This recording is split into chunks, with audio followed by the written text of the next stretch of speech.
The words children remember often reveal the lives their parents quietly lived. A cold spring rain settled over downtown Chicago as 28-year-old Emily Carter tightened the collar of her modest navy blazer before stepping out of the city bus with her 7-year-old son beside her. She glanced once at the towering glass headquarters of Brooks Industries, then looked down at Noah and offered the same reassuring smile she had practiced all morning. "We are going to do our best," she said softly.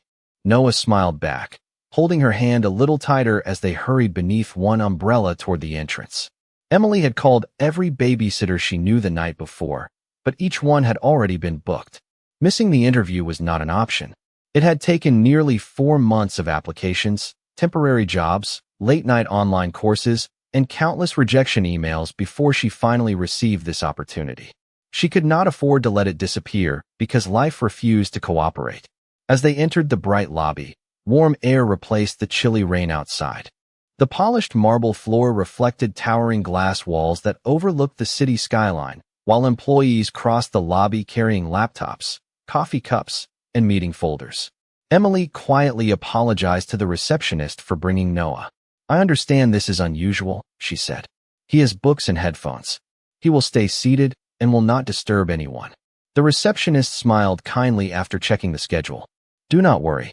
We have all seen unexpected mornings." Emily thanked her sincerely before leading Noah toward a quiet waiting area near the end of the hallway. She removed a small children's novel from her canvas bag along with a sandwich she had packed before sunrise. Noah accepted both with a grateful smile. "I will be good, Mom." Emily brushed a strand of blonde hair away from his forehead. "I already know you will."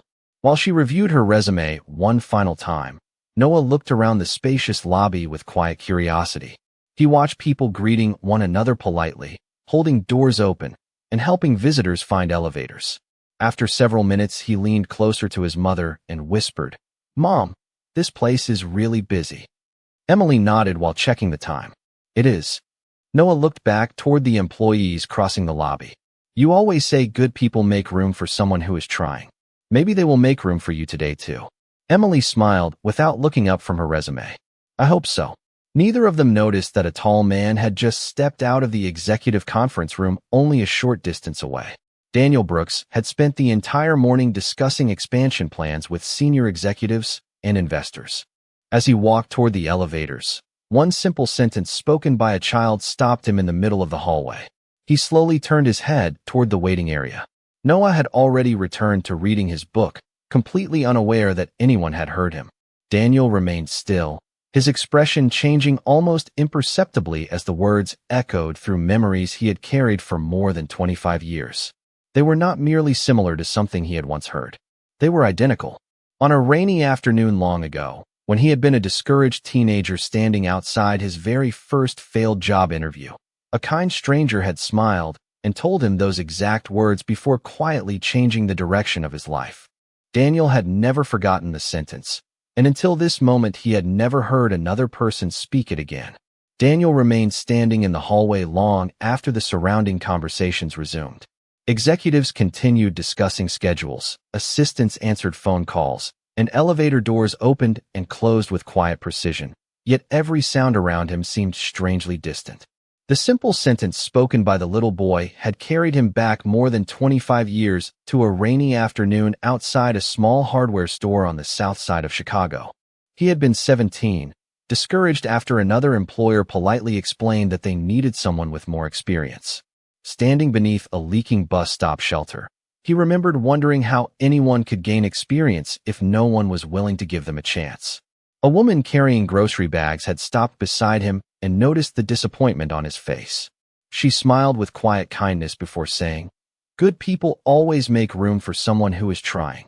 She had not offered money or empty promises. Instead, she encouraged him to walk into one more business before giving up for the day. Daniel followed her advice. The owner of a neighborhood office supply store hired him that afternoon, beginning the chain of opportunities that eventually changed his entire future. Daniel had never forgotten those words or the woman who spoke them, although he never learned her name. Back in the present, he quietly watched the young mother reviewing her resume while her son patiently read his book without causing the slightest disturbance. There was no sense of entitlement in either of them. Only quiet dignity. Daniel turned toward his executive assistant, Rebecca, who had just stepped out of the nearby conference room, carrying a tablet. "Who was the applicant waiting near the east hallway?" he asked calmly. Rebecca checked the interview schedule. "Emily Carter. She is interviewing for the operations coordinator position." Daniel nodded once. "Please make certain the hiring committee evaluates her exactly as they would every other applicant. No special treatment. No exceptions." Rebecca looked slightly surprised, but answered immediately. "Of course." Daniel paused before adding one more instruction. "Also, make sure someone offers refreshments to her son while she is interviewing. He has been very patient." Rebecca smiled warmly. "I will take care of it." A few minutes later, she approached the waiting area carrying a small tray with bottled water, apple juice, and fresh fruit. "These are compliments of the company," she said kindly. Emily looked genuinely embarrassed. "That is very thoughtful, but it is not necessary." Rebecca smiled reassuringly. "Please, we are happy to have both of you here today." Noah thanked her politely before returning to his book. Rebecca quietly noticed how Emily encouraged him to wait until after his mother had taken a sip of water before opening his own drink. Small moments often revealed the character of a family more clearly than long conversations ever could. Soon afterward, another employee stepped into the lobby and called Emily's name. Emily stood, straightened her blazer one final time, and knelt beside Noah. "I will not be gone very long," she said softly.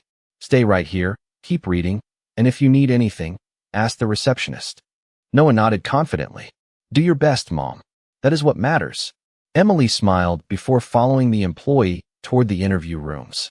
As she disappeared down the hallway, Daniel quietly watched from a distance. He did not intend to influence the outcome. If Emily earned the position, it had to be because she deserved it. Still, he could not ignore the feeling growing inside him that the remarkable sentence spoken by her little boy was not a coincidence. Somewhere in the quiet corners of his memory, a forgotten story was beginning to awaken, and for the first time in many years, Daniel found himself hoping that the past had not completely disappeared after all. Emily followed the human resources coordinator through a quiet corridor lined with glass offices overlooking the Chicago skyline.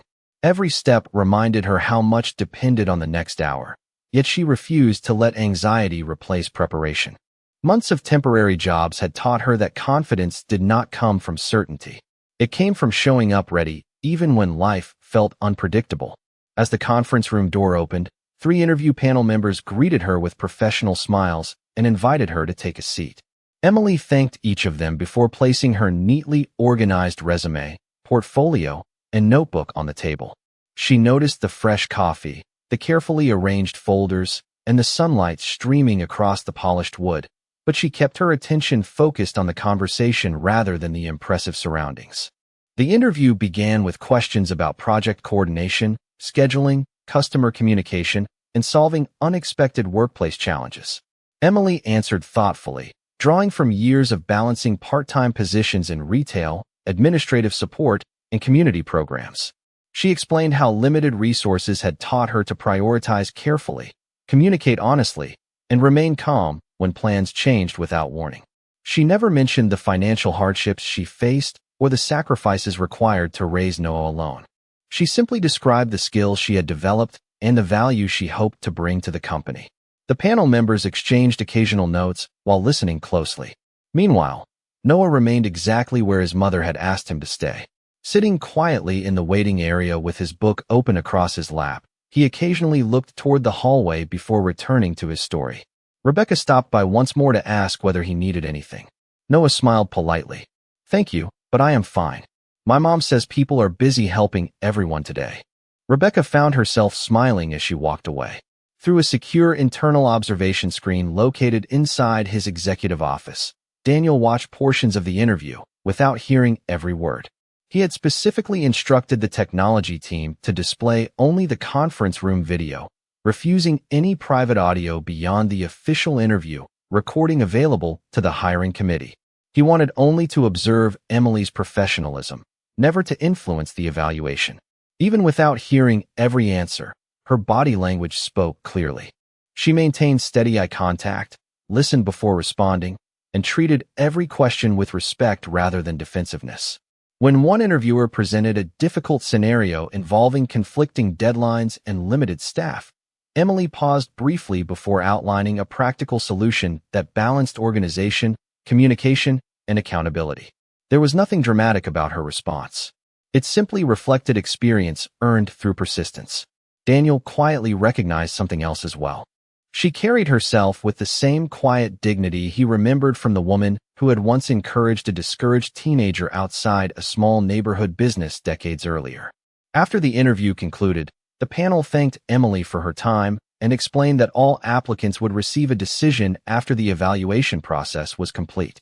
Emily shook each person's hand sincerely before leaving the room. As she returned to the waiting area, Noah immediately stood with an encouraging smile. "Did you do your best?" he asked. Emily laughed softly. "Yes, I really did." Noah nodded with complete confidence. "Then the rest is not yours to worry about." Daniel happened to hear those words while walking toward the lobby. He slowed once again, watching mother and son leave the building together beneath a shared umbrella as gentle rain began falling outside. The sentence sounded wonderfully familiar, not because he had heard it before, but because it carried the same quiet wisdom, humility, and hope as the words that had changed his own life many years ago. At that moment, Daniel realized he needed to discover where that remarkable family had learned to see the world with such extraordinary kindness. The following afternoon, the hiring committee gathered inside a quiet conference room overlooking the Chicago skyline. Four neatly organized evaluation folders rested on the polished table, each containing interview notes, reference summaries, and assessment scores. Daniel entered only after every interviewer had completed the evaluation process. He deliberately took a seat near the end of the table rather than at its head. "I am here only after your recommendations are finished," he said calmly. "Please continue exactly as planned." The committee chair smiled and opened the first folder. Candidate after candidate was discussed according to experience, communication, technical ability, and overall potential. Daniel listened without interruption. When Emily Carter's folder was finally opened, the room became noticeably attentive. One interviewer praised her organizational skills and thoughtful problem-solving. Another highlighted her calm professionalism under difficult scenario questions. A third pointed out that although her employment history included several temporary positions, every supervisor had described her as dependable, adaptable, and exceptionally respectful toward coworkers and customers. No one mentioned that she had arrived with her son. No one referred to her financial situation. The discussion remained focused entirely on merit, exactly as Daniel had hoped. After reviewing every score, the committee reached a unanimous recommendation. Emily ranked first among all finalists. Daniel quietly looked down at the evaluation sheet before closing the folder with a satisfied nod. "Thank you," he said sincerely. "That is exactly how a fair process should work." Meanwhile, Emily returned to her modest apartment with Noah. Rain tapped gently against the kitchen window while she changed into comfortable clothes and prepared a simple dinner of vegetable soup and grilled cheese sandwiches. Noah helped set the table without being asked, carefully placing 2 napkins beside the bowls before climbing into his chair. "Do you think they liked you?" he asked with quiet curiosity. Emily smiled while stirring the soup. "I do not know yet." Noah looked thoughtful for a moment before answering. "You always tell me we cannot control the answer. We can only control whether we give our best." Emily laughed softly because she recognized her own words coming back to her through her son's gentle voice. "That is exactly right." After dinner, Noah completed his homework while Emily folded laundry and checked her email one more time before bed. There was still no message from Brooks Industries. She closed the laptop without disappointment. She had learned long ago that patience often mattered as much as effort. Across the city, Daniel remained inside his office after most employees had gone home. He opened an old leather notebook he had kept for many years. Tucked carefully between its pages rested a faded receipt from the small office supply store where he had received his first job as a teenager. On the back of the receipt, written in blue ink, appeared the sentence that had quietly guided every important decision throughout his career. "Good people always make room for someone who is trying." Daniel traced the handwriting with his fingertips, wondering for the first time whether the woman who had spoken those words might somehow be connected to Emily and Noah. The similarities felt too remarkable to dismiss as coincidence. Still, he refused to make assumptions. If there truly was a connection, he wanted the truth to reveal itself naturally rather than through speculation. As he gently closed the notebook, the city's evening lights reflected across his office windows, and somewhere beyond those lights, a mother and her son peacefully ended another ordinary day, completely unaware that their quiet integrity had already begun changing the life of the man who had once believed one stranger's kindness could never be found again. 3 days later, just as Emily finished organizing inventory during her morning shift at the neighborhood bookstore cafe, her phone vibrated quietly inside her apron pocket. She stepped into the empty hallway beside the storage room before answering the unfamiliar number. "Hello, this is Emily Carter." A warm professional voice greeted her. "Good morning, Miss Carter. This is Rebecca Collins from Brooks Industries. I am pleased to let you know that the hiring committee has completed its evaluation, and they would like to offer you the operations coordinator position." Emily closed her eyes for a brief moment, overwhelmed not by excitement alone, but by relief. She thanked Rebecca sincerely before carefully writing down every detail about orientation, benefits, and her starting date. When the call ended, she remained standing quietly, allowing herself one deep breath before returning to work. She did not celebrate immediately. She simply smiled with quiet gratitude because opportunity felt more valuable than excitement. That evening, she picked Noah up from school carrying a small paper bag from the bakery across the street. Inside were 2 cinnamon rolls, an affordable treat she reserved for special occasions.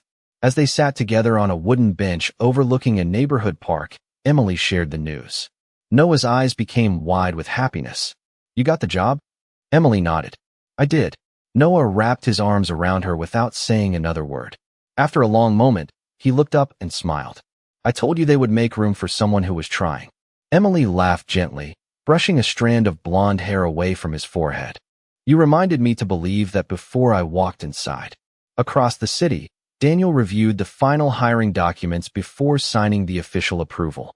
Rebecca entered his office carrying several additional files. "Everything has been completed," she said. "Ms. Carter accepted the position this morning." Daniel thanked her before asking one question that had remained on his mind since the interview. "Would it violate company policy if I asked a simple question after she begins working?" Rebecca looked curious. "What kind of question?" Daniel paused thoughtfully. "I only want to know where her son learned that sentence about making room for someone who is trying." Rebecca smiled. "That seems harmless enough, especially if the conversation happens naturally." Daniel nodded but made no further comment. He refused to interfere with Emily's first days at work. If the answer was meant to come, patience would reveal it. The following Monday morning, Emily arrived 30 minutes early wearing the same carefully pressed navy blazer she had worn during the interview. Noah wished her good luck before boarding the school bus, proudly reminding her to have a wonderful first day. Inside Brooks Industries, Emily joined several new employees for orientation. She listened attentively, took careful notes, introduced herself politely to every coworker, and volunteered to assist another new hire who appeared confused during the technology setup process. Nobody instructed her to help. She simply noticed someone struggling and quietly offered assistance.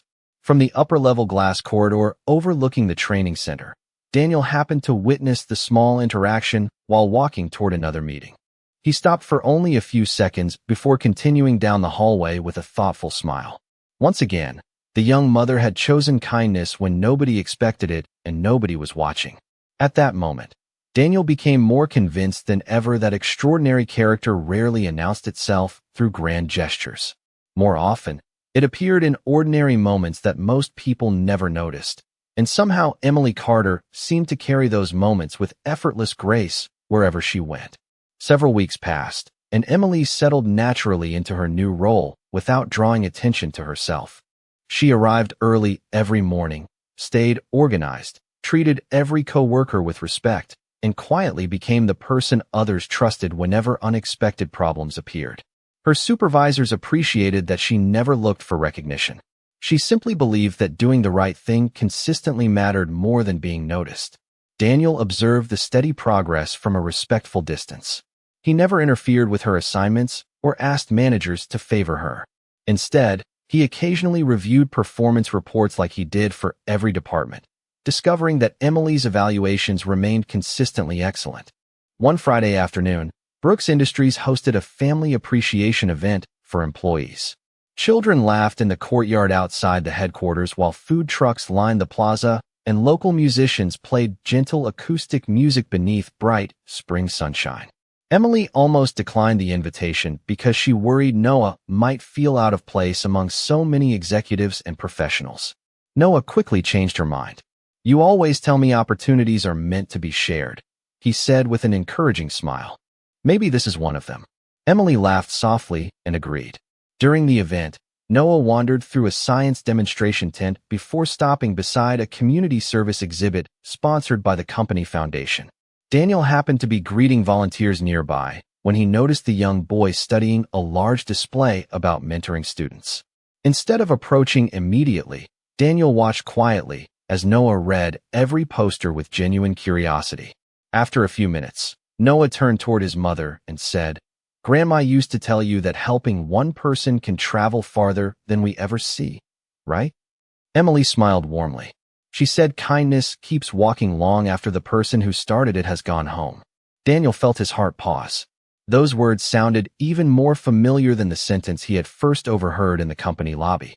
Gathering his composure, he walked over with an easy smile. "Hello, Noah. It is nice to see you again." Noah smiled politely. "Hello, sir." Daniel looked toward Emily. "Your son has a remarkable way of expressing important ideas." Emily smiled modestly. "Most of them are not his. They belong to my mother. She believed children should inherit values before anything else." Daniel remained thoughtful for a moment before asking carefully, "May I ask your mother's name?" Emily answered without hesitation. Her name was Margaret Carter. Daniel's expression softened immediately. He repeated the name almost in a whisper, allowing memories buried for decades to return with startling clarity. Margaret.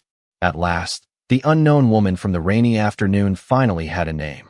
Emily noticed the change in his expression, but said nothing. Daniel looked toward the children laughing across the courtyard before speaking quietly. "Many years ago, someone by that name gave a discouraged teenager a reason to keep believing in himself. I never had the chance to thank her." Emily stared at him with gentle surprise. She remembered hearing her mother mention helping strangers whenever she could, yet she had never imagined one brief conversation might still be remembered after so many years. Noah looked between the two adults with innocent curiosity, completely unaware that a simple family gathering had just connected two lives separated by more than a generation. As warm sunlight settled across the courtyard, Daniel realized the answer he had patiently waited for had finally arrived. Not through investigation or coincidence, but through an ordinary conversation filled with honesty, gratitude, and the quiet power of remembering someone who had chosen kindness without expecting anything in return. The family appreciation event slowly drew to a close as the afternoon sunlight softened across the company courtyard. Employees gathered their children, volunteers packed away displays, and conversations faded into the gentle sounds of spring birds settling into nearby trees. Yet Emily found herself thinking only about the quiet expression that had crossed Daniel's face when she mentioned her mother's name. It had not looked like surprise alone. It had looked like someone finally recognizing a missing piece of a story that had remained unfinished for decades. Before everyone began leaving, Rebecca approached Emily with a warm smile. "Mr. Brooks was wondering if you might have a few minutes next week. Nothing formal. He simply wishes to share a story with you." Emily hesitated only briefly before agreeing. Of course. Several days later, Emily entered Daniel's executive office after finishing her morning responsibilities. The spacious room overlooked the Chicago skyline, yet its most striking feature was not the view, but the quiet simplicity of the space. Books filled one wall, family photographs rested on a small shelf, and beside the window sat an old leather notebook that appeared far older than everything else in the office. Daniel welcomed her with genuine warmth and invited her to sit. For a few moments, neither of them spoke. Finally, Daniel opened the worn notebook and carefully removed a folded sheet of paper whose edges had faded with time. "I have carried this with me for more than 20 years, he said softly. "I wrote it after receiving my very first job, but I never found the woman who inspired it." He handed the letter to Emily. She unfolded it carefully, reading the heartfelt words written by a grateful 17-year-old who wanted to thank a stranger for offering hope on the hardest day of his young life. Halfway through the page, Emily paused as tears quietly gathered in her eyes. The letter described a rainy afternoon, a disappointed teenager, and one sentence that had restored his courage. It was exactly the sentence her mother had repeated throughout Emily's childhood. Daniel watched her reaction before speaking again. Your mother probably forgot that conversation before she reached home that evening. I never did. Emily smiled gently through her tears. That sounds like her. She believed kindness should never expect applause. Daniel nodded. Everything Brooks Industries has become started because one stranger convinced a discouraged teenager to try one more time. Emily carefully folded the letter and returned it with both hands. She would have been deeply touched to know you remembered. Daniel looked toward the city beyond the windows before quietly answering. I do not believe success belongs only to the people who achieve it. Sometimes it also belongs to the people who quietly refuse to let someone give up. Emily remained silent because no words felt large enough for the moment. Before she stood to leave, Daniel opened a small drawer and removed a framed photograph of the first office supply store where he had worked after meeting Margaret Carter. He placed it on the desk beside the letter. I would like these memories to become part of something larger than myself, he said. Not because of my story, but because your mother's kindness deserves to continue helping people she will never meet. Emily smiled with quiet gratitude, understanding that the greatest tribute anyone could receive was not a monument or a speech, but knowing that one simple act of compassion had continued changing lives long after the moment itself had quietly passed into history. Autumn arrived quietly across Chicago, bringing crisp mornings, golden leaves, and the gentle feeling that another chapter had begun. Brooks Industries announced a new initiative called the Margaret Carter Opportunity Program, created to support hard-working single parents seeking meaningful careers while balancing family responsibilities. The announcement did not focus on business achievements or public recognition. Instead, it honored one simple belief that had inspired the entire program. Good people always make room for someone who is trying. Emily stood beside colleagues as employees gathered in the company atrium for the opening ceremony. She had spent weeks helping organize mentorship schedules, training materials, childcare partnerships, and community outreach efforts. Every detail reflected practical support rather than empty promises. Daniel insisted that every applicant would still complete the same hiring process, because opportunity meant opening doors fairly, not lowering expectations. Emily admired that principle because it matched everything her mother had taught her. Noah, now comfortable visiting the company after school, wandered through the exhibit displaying photographs of employees who had overcome difficult circumstances to build successful careers. He stopped beside a large wall where visitors were invited to write messages about people who had changed their lives through kindness. Carefully taking a blue marker, he wrote in neat handwriting, "My grandma taught my mom. My mom taught me. I hope I teach someone else." Rebecca quietly noticed the message and smiled before stepping away without interrupting the moment. During the ceremony, Daniel invited several employees to share personal stories about mentors who had encouraged them during uncertain seasons of life. None of the speeches mentioned wealth or titles. They spoke about neighbors, teachers, parents, grandparents, and strangers who had offered hope when hope seemed difficult to find. Emily listened while remembering evenings when Margaret Carter returned home tired from work but still found time to help neighbors, encourage struggling classmates, or leave anonymous groceries on someone's porch. As a child, Emily never realized those ordinary choices were shaping the person she would someday become. When Daniel stepped onto the stage, the room grew quiet. He spoke slowly, choosing every word with care. Companies measure success through numbers, he said. Communities measure success through people. Everything we build here matters only if it helps someone believe tomorrow can become better than today.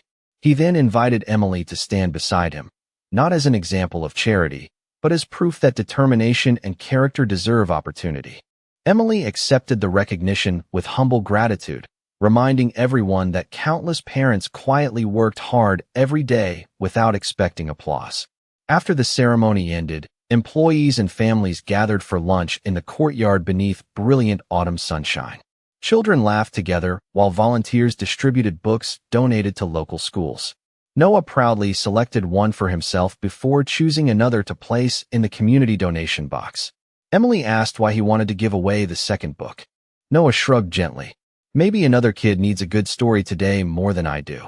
Daniel happened to hear those words while walking past and smiled quietly to himself. He realized that kindness had completed another circle. Margaret Carter had taught her daughter. Emily had taught her son.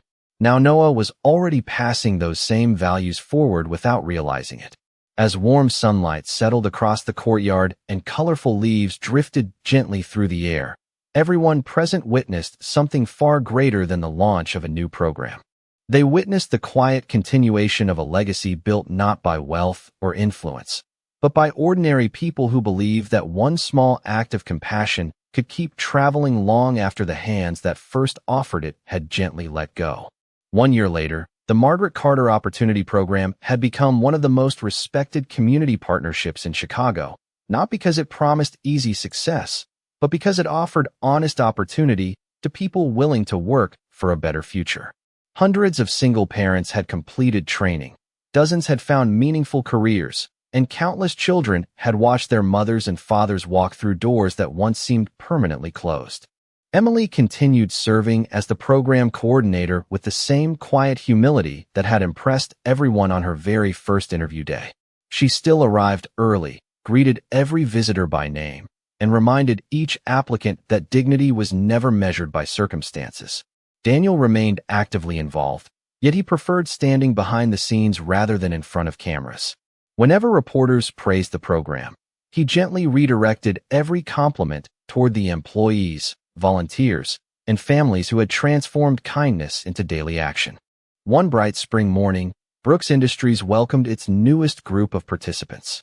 Parents filled the training center, while children colored pictures in a nearby family room created specifically so no parent would have to choose between caring for a child and pursuing an opportunity.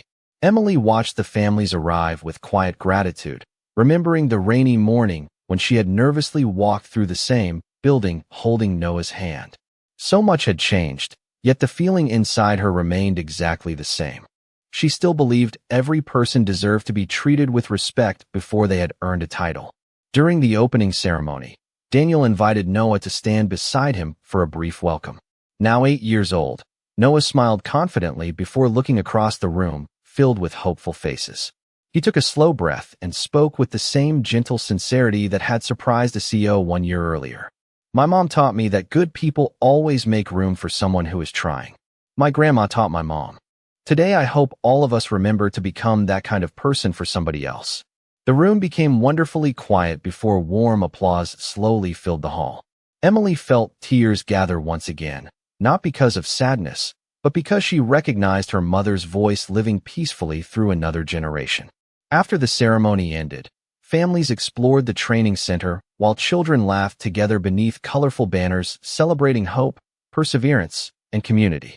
Near the entrance stood a simple bronze plaque bearing only one sentence. Kindness continues wherever someone chooses not to give up on another person.